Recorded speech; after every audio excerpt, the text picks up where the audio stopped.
You ready, Gene? Meeting called to order. Roll call, please. Councilman Gann. Here. Councilman McBride. Here. Councilman Harrell. Here. Councilman Stamey. Here. Councilman Hatton. Here.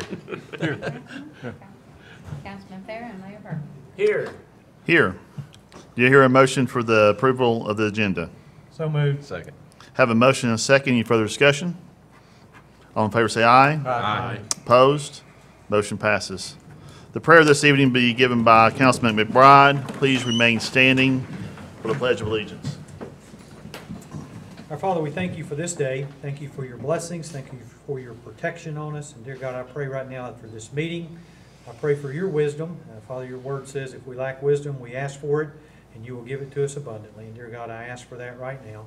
I pray for safety and protection for our workers and employees here in the city and for our citizens. Thank you for your many, many blessings. In Jesus' name I pray. Amen. Amen. I pledge allegiance to the flag of the United States of America and to the republic for which it stands, one nation, under God, indivisible, with liberty and justice for all.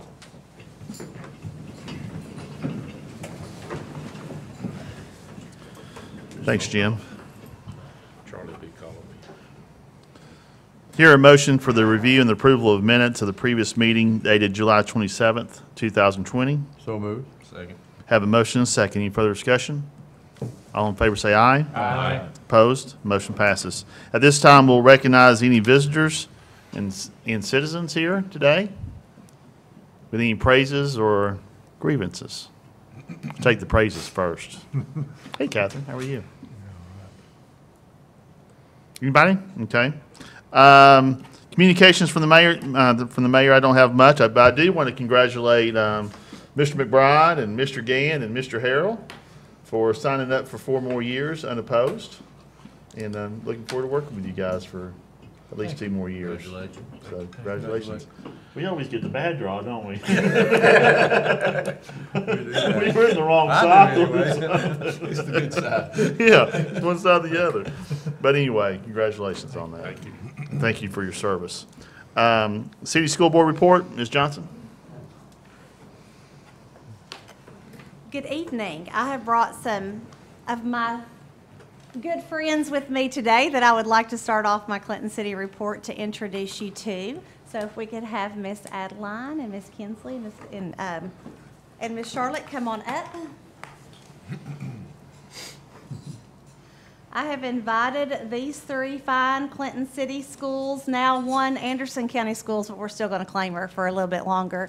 But as you know, we've started our Blaze Well-Rounded activities, and Mr. Stamey has done such a wonderful job of getting several of those different activities started. But one of the things that we started 2 years ago was our track, our cross-country Blaze track. And so all 3 of these individuals have become part of our track team. And before we did track, I think Kinsley was our first track person. She had never even, you've never really even messed with track or showed an interest in track or whatever. And so these 3 have just completely blossomed under this program and have been exposed to something that otherwise they would not have been exposed to. So they participated in cross country with Terry Curley at the end of last year before the lovely COVID happened. And then they had to take a little bit of a hiatus, but we start the program and then they can continue it during the summer with Knoxville Youth Athletics.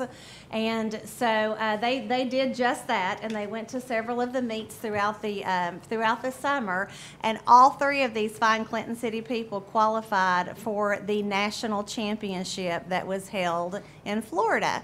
And so they took a trip at the beginning of August. Thank goodness for staggered schedule, because they didn't have to miss any school because we staggered it. So we did that just for them.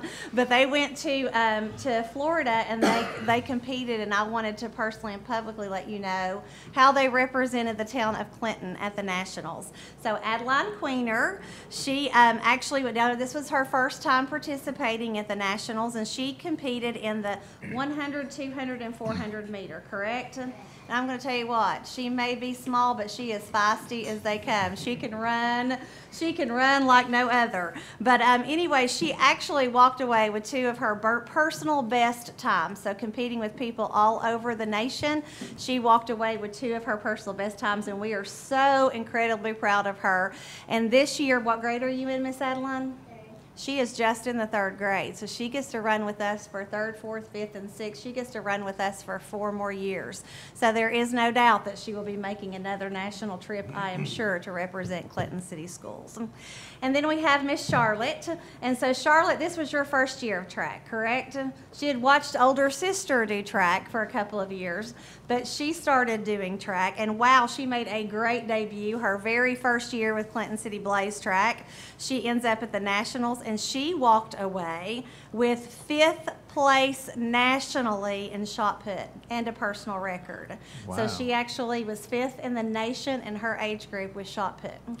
And then sweet Kinsley, who when we first started this, she had to train me on the difference between discus throw and shot put because I had no idea what the difference was. So she did a great job of showing me, but she just picked this up, and instantly we saw that there was a great amount of talent there.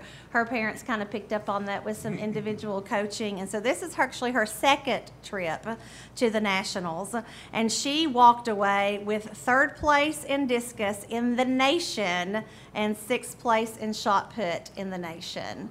And so we are super proud of all 3 of these people for showcasing Clinton City Schools and the Blaze and their personal talents they have developed through our program. So I wanted you, academics is so important at Clinton City, but developing well-rounded kids is equally as important. So I wanted to take time for the city of Clinton to see the wonderful things that they have accomplished. Good job.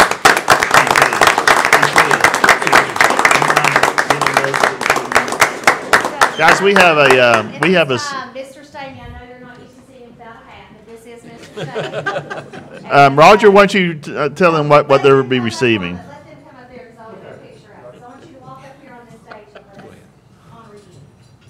It's actually a challenge coin. It's the new ones we just had made up. The city of Clinton's got our logo and our emblem on one side, the city seal on the other. Go up there, Mayor, get you a picture. He had to squeeze in there, didn't he? That's right, rightfully so. Yeah, that's right. No room for vice mayor.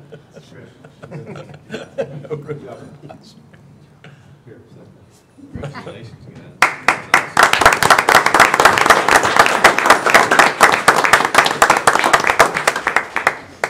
Congratulations to each of them. And I did tell them the city council meeting is about the funnest thing that you can do in the town of Clinton each month. But I did tell them if they're just worn out from school and having so much fun that they're welcome to leave. Just a couple of more things about our reopening of school. Today we finished our 12th day of school. I don't know how long I'll be able to report this, but I'm gonna report this with happiness as long as I can. But we have 0 cases, positive cases of COVID-19 in any of our 3 schools. And so we're super proud of that. We feel like the mitigation efforts that we have put into our reopening plan are serving us well. I don't know that we'll be able to say that all year long just because we're in the middle of a global pandemic, but I do want to congratulate the kids have handled our reopening plan just with great resilience and great determination and great positive attitudes.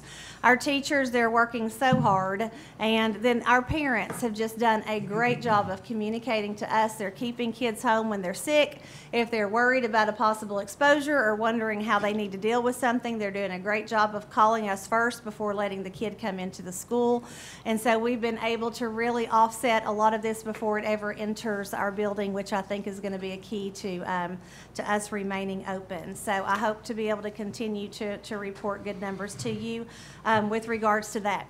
We started off with about 12% of our population doing virtual. But as the virtual has kicked in, the virtual looks very different now than it did in the spring. So in the spring, we were all learning our way, and we were giving kids assignments and doing the best that we could do, but there was a lot of grace and leeway given to the virtual program in the spring. But over the summer, we were required by the State Department to create a virtual plan that mimicked a 7-hour school day. So if parents are choosing to do virtual at home, it is not that we're going to do 2 or 3 worksheets a day and call it a day. It's a 7-hour intensive program that is very rigorous. And so that's just extremely difficult to do. And we were very upfront with parents that virtual will never replace the experience that you get brick and mortar inside a classroom. So there was a 2-week trial period that we have given parents to see if this is a good fit for them or if they want to return back to school brick and mortar. We have had several that have returned back to school brick and mortar. I think the fact that we've been able to successfully open and keep schools open now for 12 days has helped and assisted with that. But we're now sitting on only about 6% of our kids are choosing virtual at this point. So I think that is just a testament to their faith that we can reopen schools safely. And so we certainly are glad that we're able to offer that virtual program, but glad to see more kids coming back brick and mortar as well.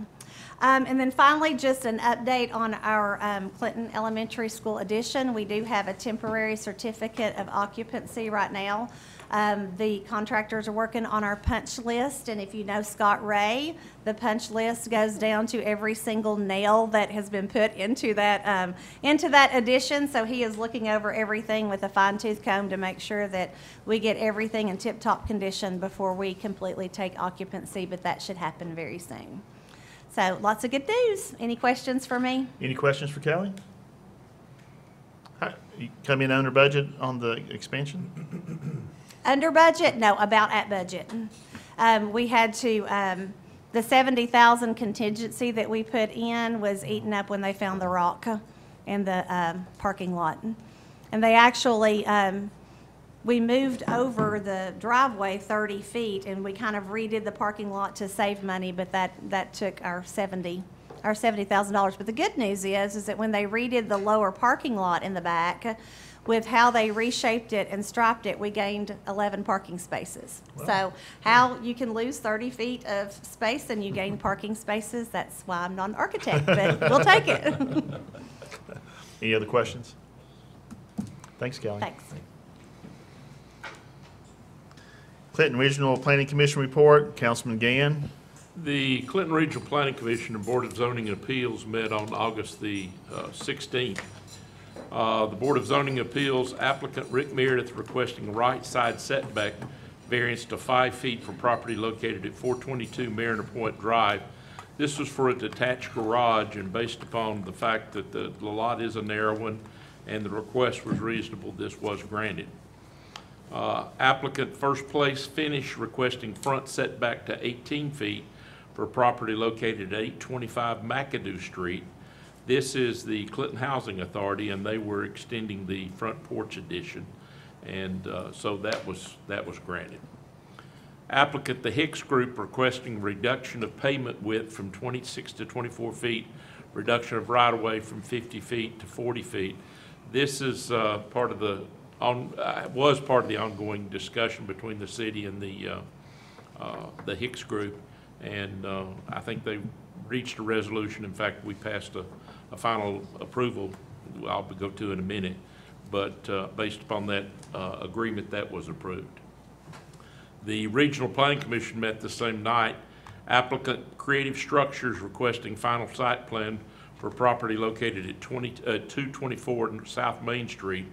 This is for the renovation, removal of the front portion of the structure for Rusty Wallace Chevrolet. And that was approved. This is just simply for the renovation and front portion only.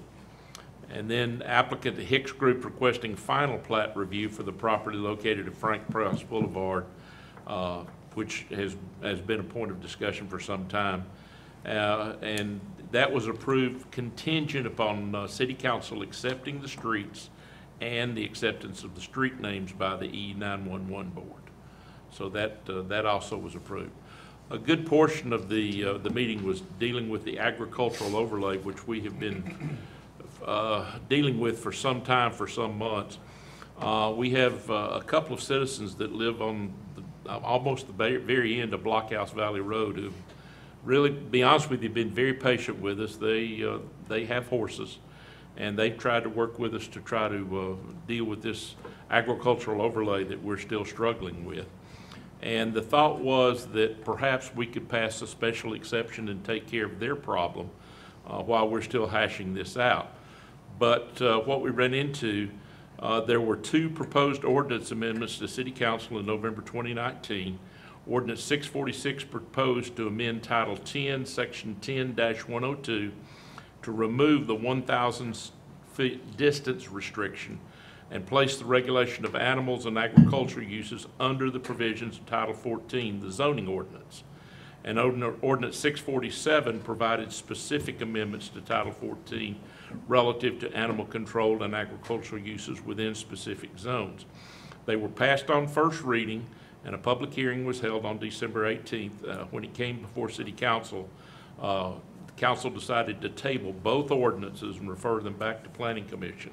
So in order for us to take care of these folks who've been very patient and working with us, what we want to do is, first of all, move that Ordinance 646 be reconsidered on second and final reading. In other words, bring it off the table. And then secondly, that it be approved and adopted as presented. This will allow Planning Commission to grant them a special exception so that they can have their horses on this and that we can still move forward with the agricultural overlay.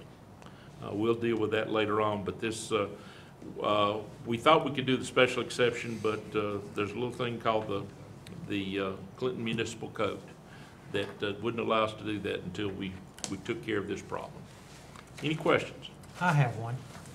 What's the hangup? I mean, this has been going on for quite a while, and I don't mean to step out of place, but I mean, what's the hangup? Citizens come to us, they ask us, they give us information. I mean, is there particular members? Is there particular language? What's the hiccup here? The primary is the size that we're debating with. It's 2 acres, 3 acres, 4 acres, whatever, and we've been debating that and looking at various plat mats.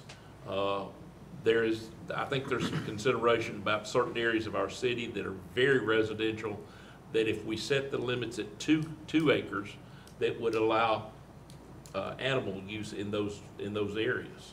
And so that's a concern on part of some of the members that would like to extend it on up to 3 acres.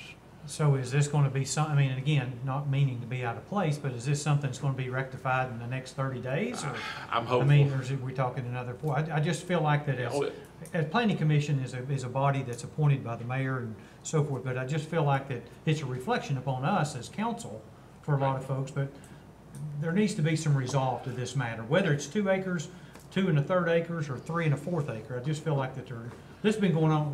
How long has this been going on? I would guess, 4 to 6 months? No, September of last year. when it first And so I just hate for us to drag our feet And on that- things. that It's a was- reflection on the city, and there needs to be some movement, in my opinion. I'm only one person speaking, but I would like to urge Planning Commission for whatever I can, let's take care of this and get these folks taken care of. And that was part of the discussion. These folks have waited long enough, been patient with us long enough. Let's get moving forward. So do you think that'll happen next month? I'm hoping. What acres do they have? They have 2 lots, and I forget exactly the size. Combined, it's not quite 3 acres, I don't think. I think it was more than that. Is it combined. more I think it was combined? 5 or 6 combined, I think, yeah. I thought they were bigger, but I've seen them. And they're at the end, almost the very end of Blockhouse Valley, just barely.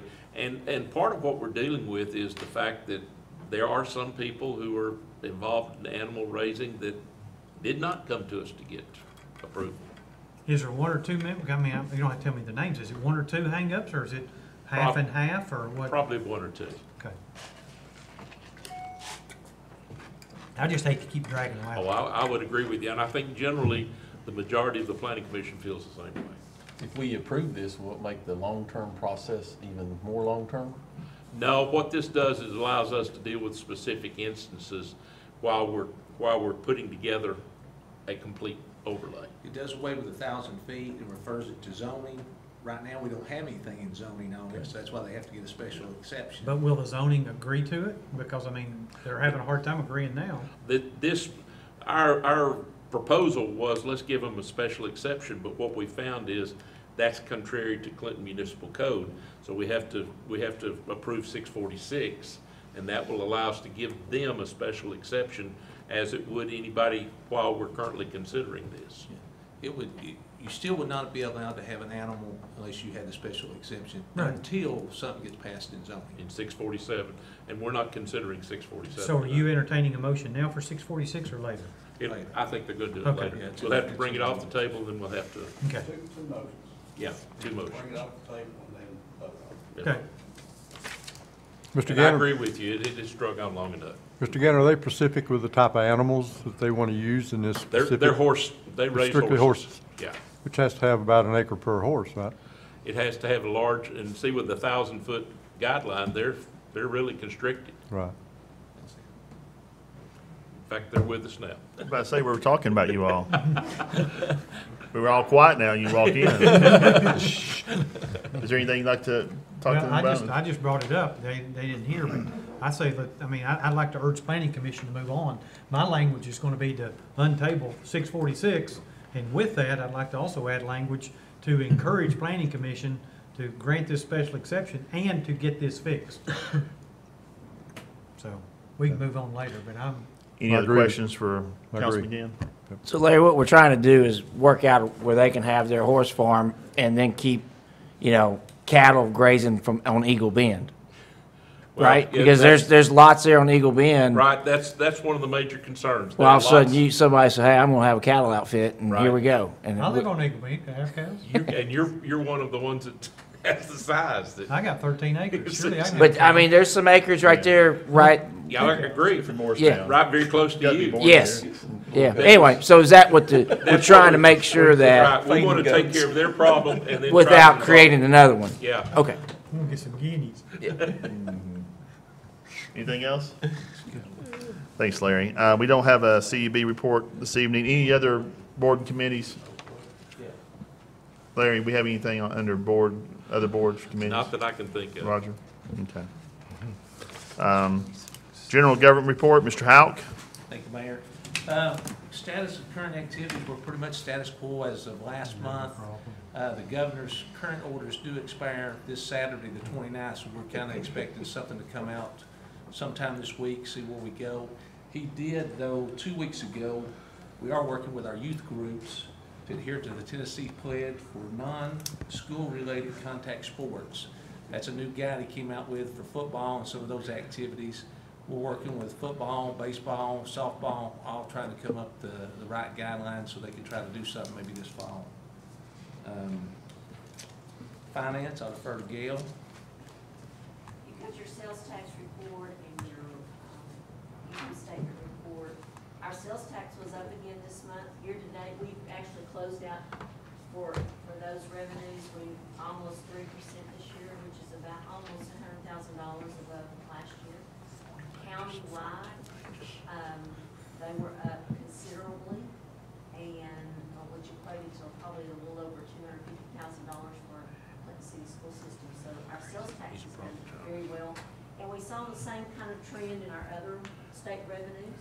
Our gas tax was back up. The only revenue that we really declined in was our income tax, which, as you know, is going away. So that was a combination of the delayed when it was due, a due date, as well as the fact that that percentage just went down and will continue to go down. It'll eventually be supposed to go away.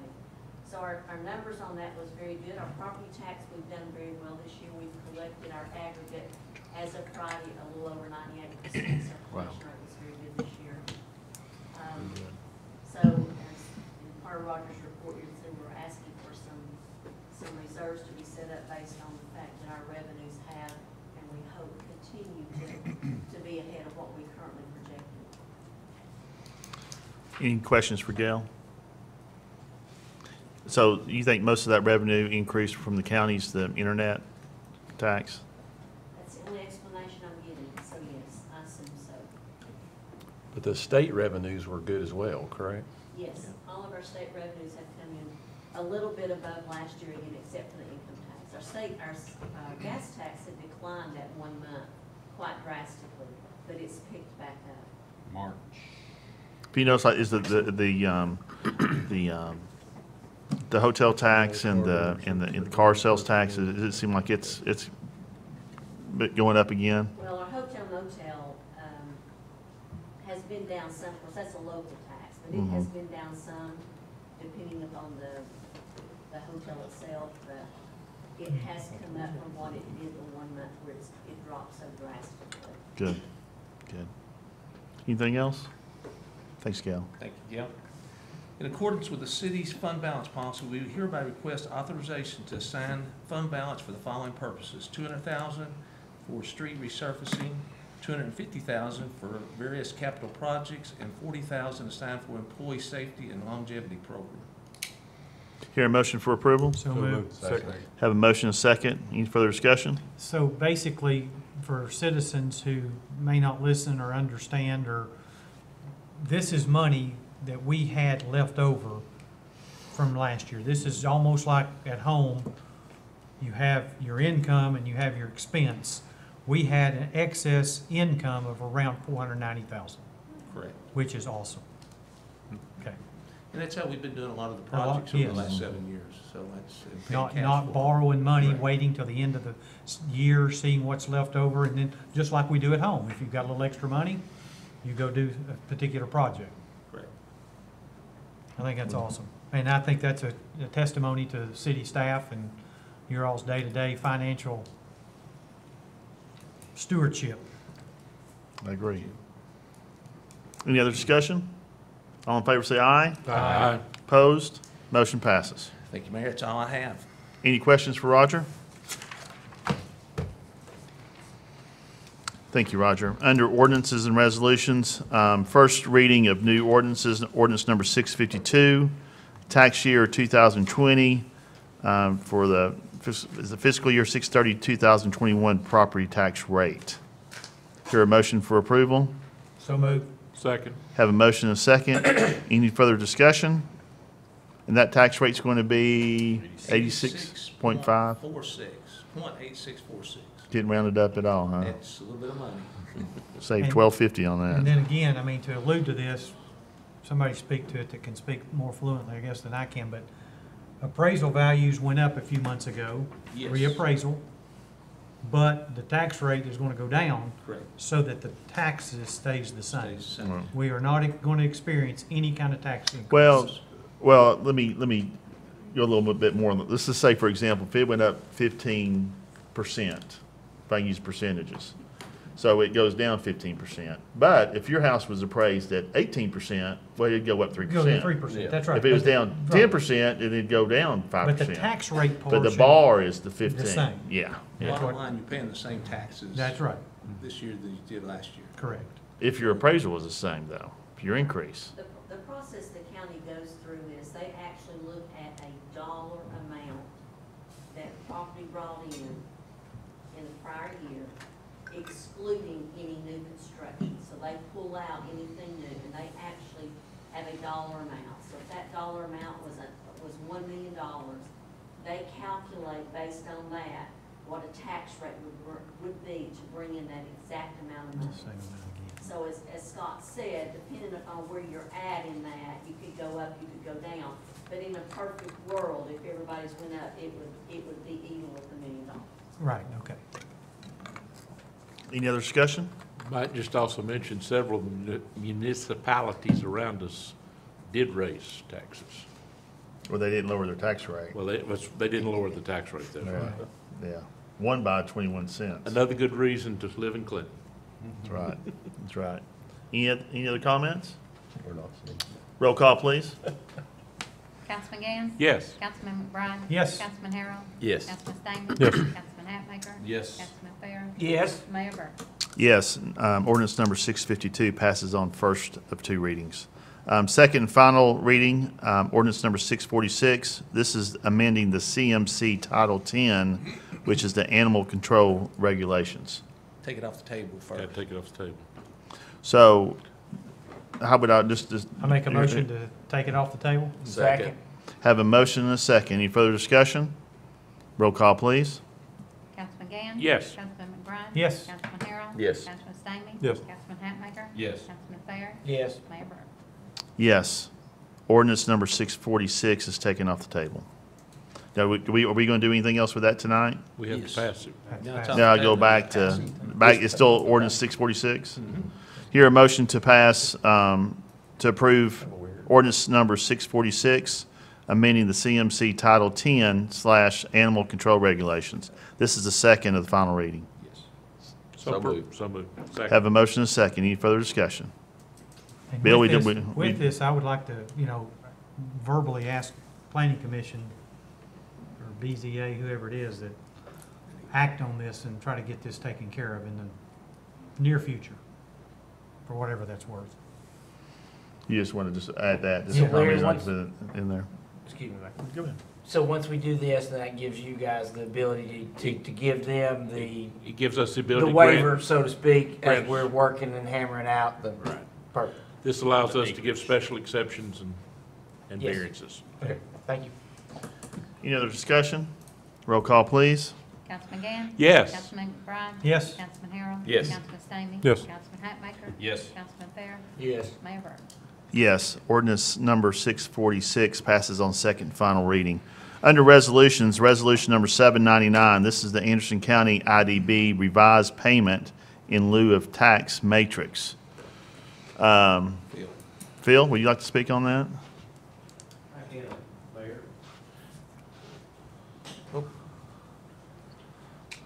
We'll get the podium closer to you next time.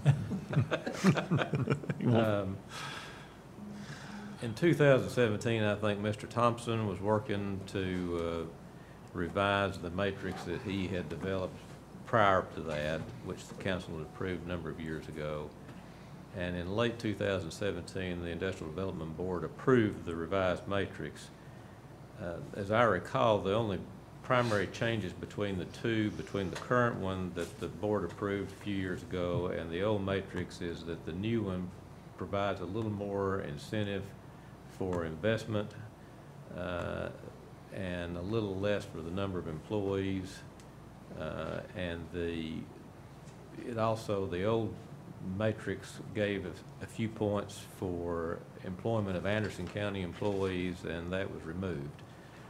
What Mr. Thompson, when he revised the matrix, was trying to do was to bring the county IDB a little bit closer into line with what the Rome County and the Oak Ridge Board was doing with their programs. And if the council approves of the revised matrix, the effect of it would be is if there were any economic development incentives given in the form of payment in lieu of taxes that were equal to or less than what would be granted under the matrix, what the matrix calls for, then council would not have to approve that particular program, that it could be approved only on the Industrial Development Board.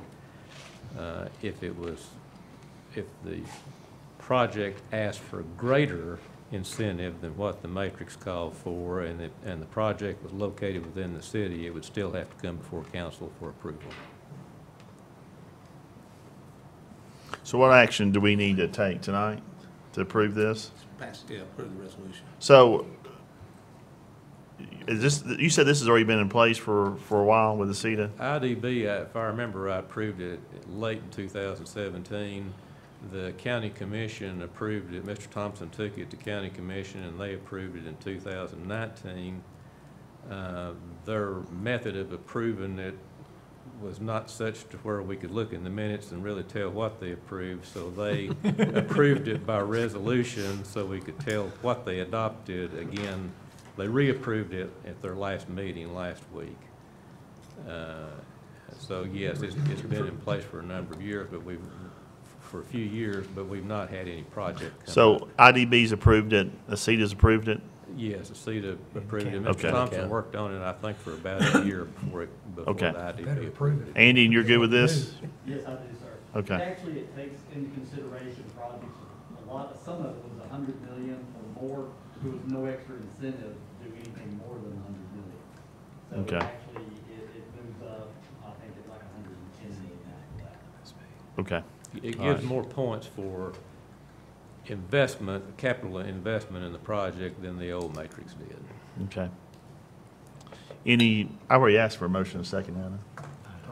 Hear a motion for approval? So moved. Second. Have a motion and a second. Any further discussion? Phil, thank you. Thank you. Roll call, please. Councilman Gann? Yes. Councilman McBride? Yes. Councilman Harrell? Yes. Councilman Stamey? Yes. Councilman Hatmaker? Yes. Councilman Fair? That's him. Yes. Andy. Mayor Burke? Yes. Resolution number 799 passes. Any old business before us? You have some real old business. Yeah, I've got a question. Magnet Mills.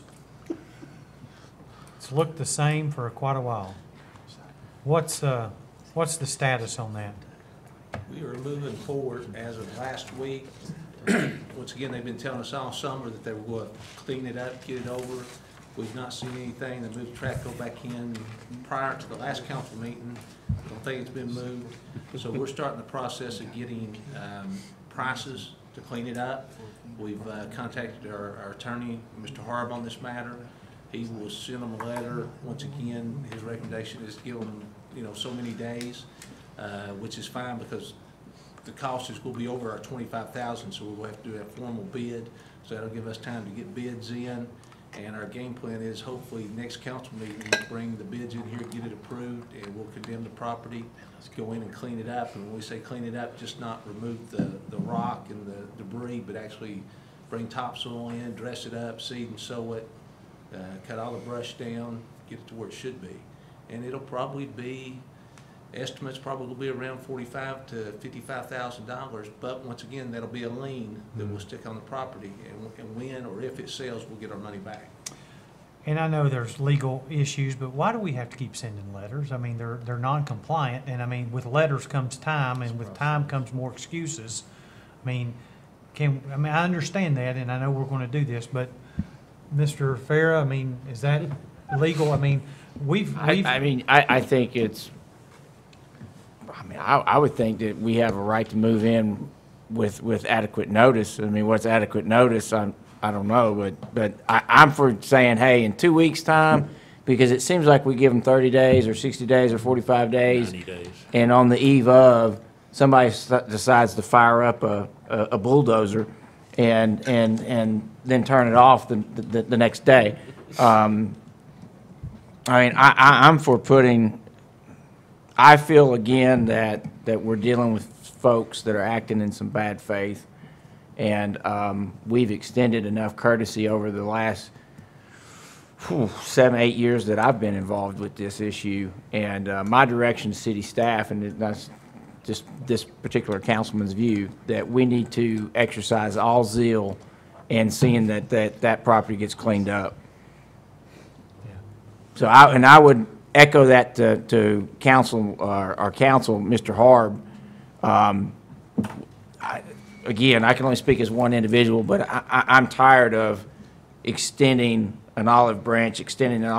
We'll give them time, We've given them time. So I would impress upon Mr. Harb, time is of the essence, and it's time to act, not give them more notice.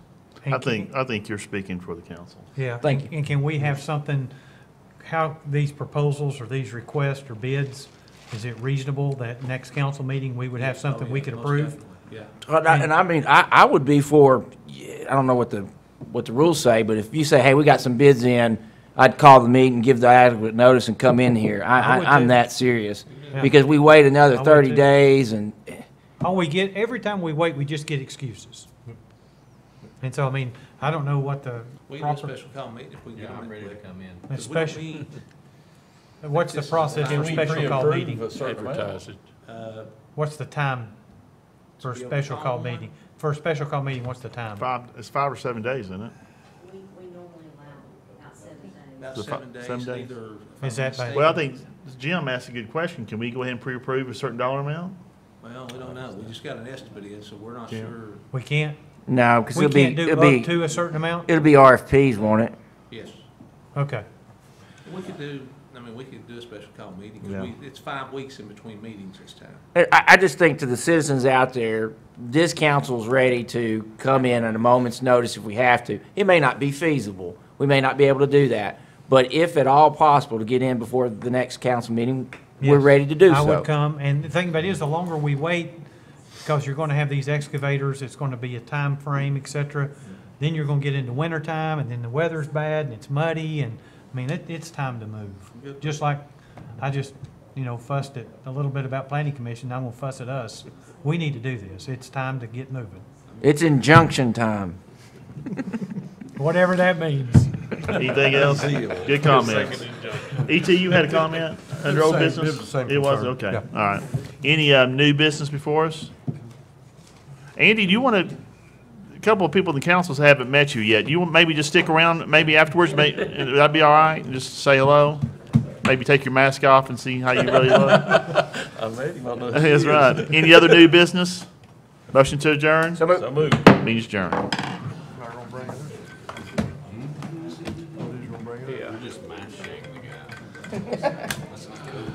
Yeah, those are the two bumpers right there. I figured. Good job, Mayor. Thank you, good job. Hey, I like that